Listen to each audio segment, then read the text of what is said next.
দেশ এবং প্রবাস থেকে যারা দেখছেন তাদের সবাইকে স্বাগত জানাচ্ছি আজকের নতুন একটি ভিডিওতে। আগেই বলে নিচ্ছি ভিডিওটি একটু দীর্ঘ হবে, তবুও ভিডিওটি সবাইকে দেখা দরকার। এই দ্বীপটিকে রক্ষা করা দরকার আমাদের সবার।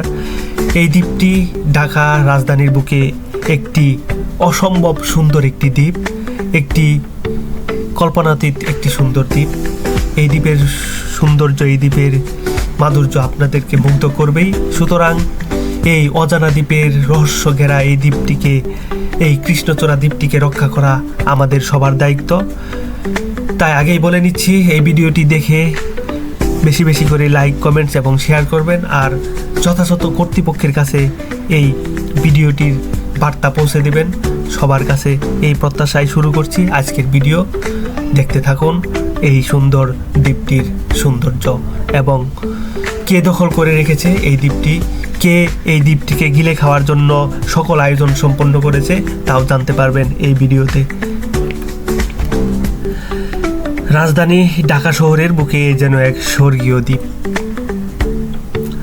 প্রথম দেখাতে কেউ বিশ্বাস করবে না এই দ্বীপটি ঢাকা শহরের একেবারে মাঝখানে অবস্থিত। স্বচ্ছ সুন্দর নীল জলরাশির বুকে কৃষ্ণচূড়া গাছে ছেয়ে যাওয়া একটি দ্বীপ। চমৎকার এই দ্বীপটি রাজধানীর একেবারে মাঝখানে অবস্থিত। এটি মিরপুর বেড়িবাঁধের ঠিক পাশেই। এই দ্বীপটিকে বলা হয় কৃষ্ণচূড়া দ্বীপ। রাজধানী ঢাকা শহরের বুকে এমন নজর করা দ্বীপ থাকতে পারে কেউ কল্পনাও করতে পারবে না। এই যেন এক স্বর্গীয় দ্বীপ। আপনার প্রথম দেখাতে আপনার কল্পনাকেও হার মানাবে। চিরচেনা কোলাহল পূর্ণ রাজধানী ঢাকা শহরের মধ্যে একেবারে কোলাহল মুক্ত, শান্ত স্নিগ্ধ এক টুকরো স্বর্গীয় দ্বীপ কৃষ্ণচূড়া দ্বীপ। চারদিকে নীল জলরাশির এই দ্বীপের সৌন্দর্যকে করেছে আরো অতুলনীয়।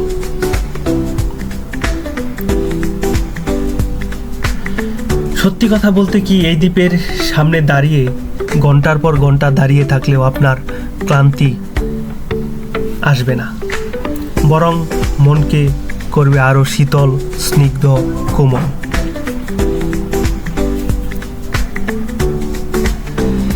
এই দ্বীপের সৌন্দর্য, এই দ্বীপের রূপ, এই দ্বীপের মুগ্ধতা যদি ভিডিওর মাধ্যমে ঘন্টার পর ঘন্টা আপনাদের মাঝে তুলে ধরি, তারপরেও কেন যেন দেখে শেষ হয় না, শেষ হবে না। এই দ্বীপের সৌন্দর্য এতটা আকর্ষণীয়, এতটা মানুষকে বিমোহিত করেছে যা কল্পনারও বাইরে। কৃষ্ণচূড়া দ্বীপটি যে শুধু কৃষ্ণচূড়া ফুলের জন্যই বিখ্যাত, বা এখানে শুধু কৃষ্ণচূড়া ফুল ফুটে তাই নয়। হ্যাঁ, তবে এখানে কৃষ্ণচূড়া ফুল অধিকাংশ গাছেই কৃষ্ণচূড়া ফুল ফুটে। এখানে কৃষ্ণচূড়া ছাড়াও রয়েছে সোনালু, জামরুল, কাঠগোলাপ সহ নানান ধরনের ফুলের গাছ। এই দ্বীপে যে শুধু ফুল এবং সবুজ নানান ধরনের গাছ রয়েছে শুধু তাই নয়, এই দ্বীপের আরেকটি গোপন সৌন্দর্য রয়েছে। সেটি হচ্ছে এই দ্বীপে বাস করে এই খালবিল সহ ঢাকা শহরের যে নানান ধরনের পাখি, সেই পাখিগুলো এখানে বাস করে। দিন রাত 24 ঘন্টা অক্লান্ত সেবা দিয়ে যাচ্ছে পাখিগুলোকে। দেখতে পাচ্ছেন এখানে রয়েছে সাদা বক, এখানে রয়েছে পানকৌড়ি থেকে দেশি বিদেশি নানান ধরনের পাখিদের একটি অভয়াশ্রম। আর সারাদিন ক্লান্ত দেহে এদিক সেদিক ছুটে চলা পাখিগুলো এখানে বিশ্রাম নেয়। এখানে রাতে তারা আশ্রয় স্থল হিসেবে এখানে তারা ঘুমায় এই দ্বীপটিতে।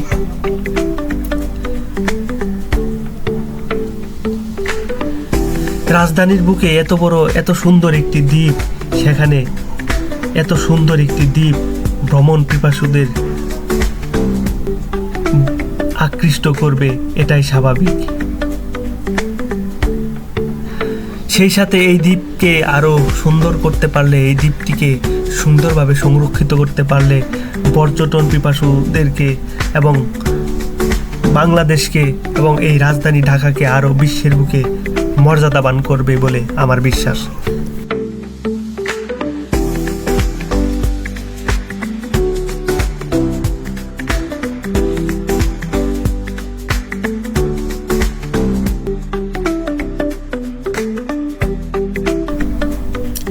এই দ্বীপকে ঘিরে পর্যটনের রয়েছে অপার সম্ভাবনা।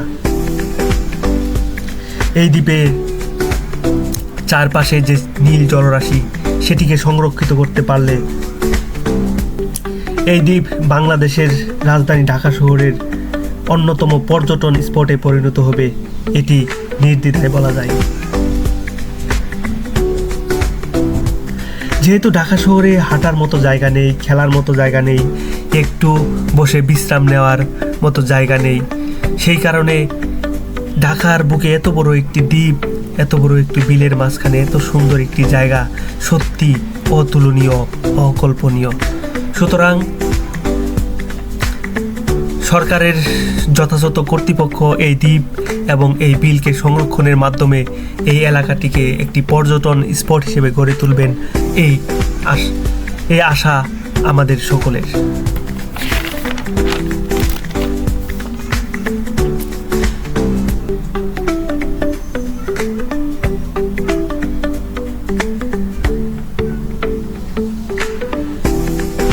এরকম একটা দ্বীপ ঢাকার বুকে পাওয়া সত্যি ভাগ্যের বিষয়।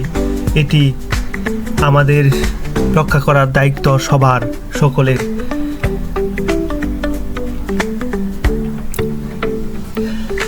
এই দ্বীপের সামনের অংশে যেমন রয়েছে দিয়াবাড়ি, পিছনের অংশে রয়েছে মিরপুরের বিশাল একটি অংশ, আর বাম পাশে রয়েছে তুরাগ নদী এবং বেড়িবাঁধ যে বড় রাস্তাটি, সেটি আগেই বলেছিলাম।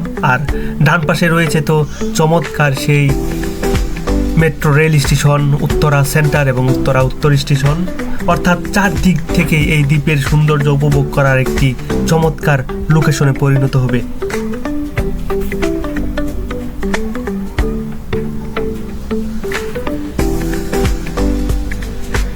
তবে যে বিষয়টি নিয়ে কথা বলার জন্য ভিডিওটি দীর্ঘ করেছি, সেটি হচ্ছে অত্যন্ত দুঃখের বিষয় হচ্ছে এই দ্বীপটি এভাবে চলতে থাকলে হয়তো আর 5 বছর বা 10 বছর এর বেশি টিকবে না। বিলীন হয়ে যাবে কৃষ্ণচূড়া নামক দ্বীপটি, বিলীন হয়ে যাবে এই ঢাকা শহরের এই নীল জলরাশির বিলটি। কারণ হচ্ছে এই বিলের চারপাশে আপনারা দেখতে পাচ্ছেন অলরেডি বেড়া দিয়ে ঘেরাও করে ফেলা হয়েছে। আস্তে আস্তে কুল ঘেঁষে মাটি একটু একটু করে ভরাট করা হচ্ছে, দখল করে নিয়ে নিচ্ছে দুর্বৃত্ত একটি মাফিয়া গোষ্ঠী। সাবেক এমপি ইলিয়াস মোল্লার বাহিনী এখনও তৎপর এই দ্বীপ এবং এই বিলটিকে দখল করার জন্য। চারপাশে তাদের অবস্থান এখনও রয়েছে, ডেরার মতো করে বিভিন্ন ঘর তুলে ইলিয়াস মোল্লার লোকজন এখনও এখানে বাস করে। আস্তে আস্তে দখলে নিয়ে নিচ্ছে এই দ্বীপটিকে। ইলিয়াস মোল্লা তাদেরকে মাসিক বেতন দিচ্ছে। সাবেক এই এমপি, সাবেক এই আওয়ামী লীগ এমপি যদিও পালিয়ে গেছে, কিন্তু তার সেই মাফিয়া চক্র এখনও এই দ্বীপটিকে দখল করে নিয়ে রেখেছে। হয়তো প্রশাসন যদি জুলাই বিপ্লবের পর এই প্রশাসন যদি এই দ্বীপটিকে এখন উদ্ধার করতে না পারে, এই বিলটিকে যদি উদ্ধার করতে না পারে, তাহলে হয়তো অদূর ভবিষ্যতে এই দ্বীপ, এই বিল আর থাকবে না। সুতরাং কর্তৃপক্ষের কাছে আমাদের সবার দাবি হচ্ছে পর্যটনের কেন্দ্রভূমি হিসেবে গড়ে তোলার জন্য, এই দ্বীপটিকে রক্ষা করার জন্য সরকার যথাযথ পদক্ষেপ নেবে। সেই কারণে আজকের এই ভিডিওটি দীর্ঘ করেছি। যদিও এর সৌন্দর্য আমাদেরকে মুগ্ধ করেছে, সাথে সাথে এই দ্বীপটিকে রক্ষা করা বাংলাদেশের প্রতিটি নাগরিকের দায়িত্ব, কর্তব্য। সেই জায়গা থেকেই আমি প্রথম এখানে এই দ্বীপের রক্ষার জন্য আপনাদের কাছে আহ্বান জানালাম। আপনারা এই ভিডিওটি যথাযথ কর্তৃপক্ষের কাছে পৌঁছে দেবেন এবং এই দ্বীপটির সৌন্দর্য সবাই দেখুক এবং এই দ্বীপটিকে যে রক্ষা করা প্রয়োজন সেটাও উপলব্ধি করুক সবাই। এই কারণে এই ভিডিওটি সবাই বেশি বেশি করে শেয়ার করবেন এবং কমেন্ট লাইক করবেন, যাতে এই ভিডিওটি যথাযথ কর্তৃপক্ষের কাছে পৌঁছে যায়, এই প্রত্যাশা আপনাদের কাছে। আর রাজধানীবাসী অবশ্যই চায় এই দ্বীপটি, এই সুন্দর দ্বীপটি রক্ষা হোক এবং ঢাকাবাসীর অন্যতম পর্যটন স্থল হিসেবে গড়ে উঠুক এই দ্বীপকেন্দ্রিক। ইলিয়াস মোল্লার এই দখলদার বাহিনী যাতে এই দ্বীপটিকে কোনোভাবেই দখল করতে না পারে। কিভাবে জুলাই আন্দোলনের পর এখনও রয়েছে ইলিয়াস মোল্লার সেই বাহিনী, এই যে চারদিকে বেড়া ঘেরাও করে এখনও সেখানে অবস্থান করছে, সেটি প্রশ্ন থেকে যায়, সেটি নিয়ে হাজারো প্রশ্ন রয়েছে।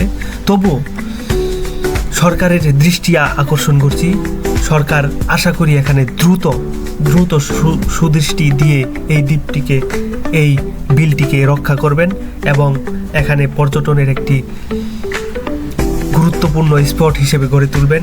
এই প্রত্যাশায় আজকের মতো বিদায় নিচ্ছি। সবাই ভালো থাকুন, আল্লাহ হাফেজ।